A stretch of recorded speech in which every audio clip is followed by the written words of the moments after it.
1935년 조선 전역에 한 곡이 울려 퍼집니다. 이난영의 목포의 눈물.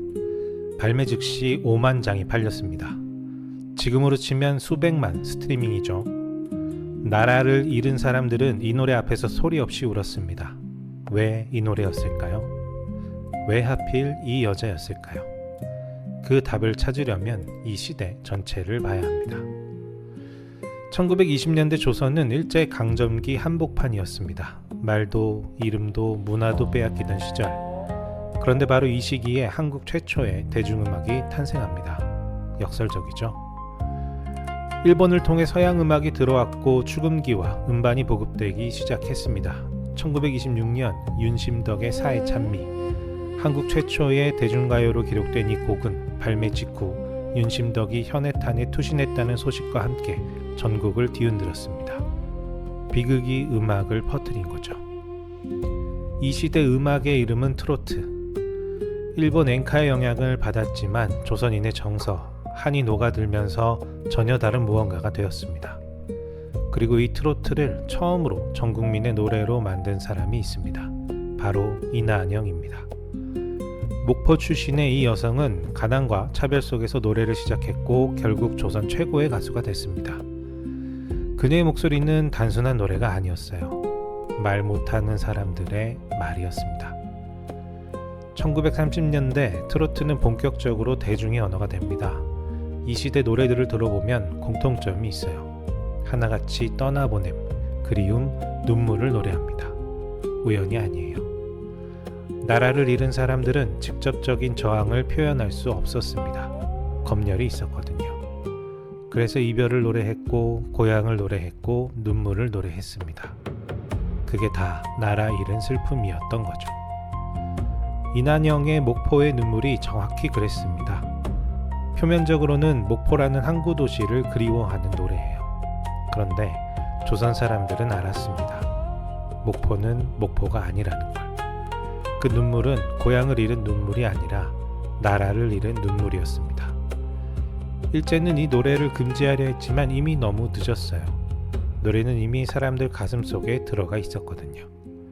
1945년 해방. 사람들은 거리로 뛰쳐나왔고 노래도 달라졌습니다.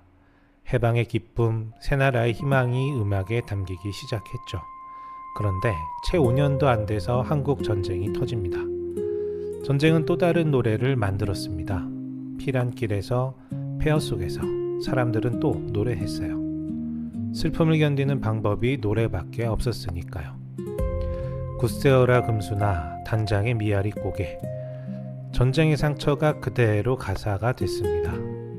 이난영도 전쟁을 피하지 못했습니다. 남편을 잃고 삶이 무너진 상황에서도 그녀는 무대에 섰습니다.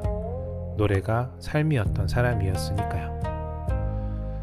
노래를 빼앗기지 않으려 했던 사람들, 노래로 버텼던 사람들. 한국 대중음악은 그렇게 시작됐습니다. 그리고 그 한복판에 이난영이 있었습니다.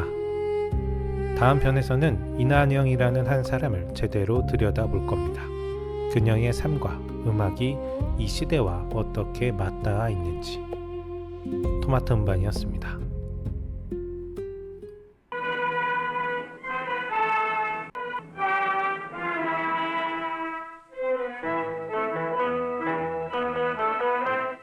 부둣가 등불 아래 눈물 젖는 아가씨. 이별의 눈물인가 목포의 서름. 추억을 더듬는 이난영 씨의 목포의 눈물. 가공의 뱃노래 가물거리며 산하도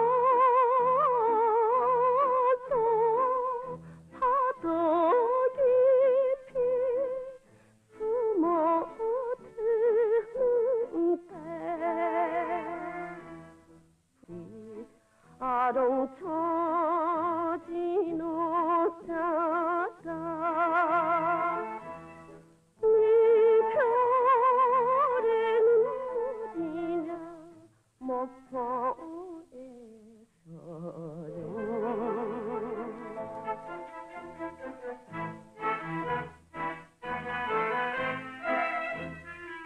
님실은 나룻배 하염없이 떠난다.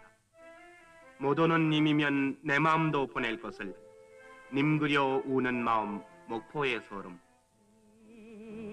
깊은 밤저 같다는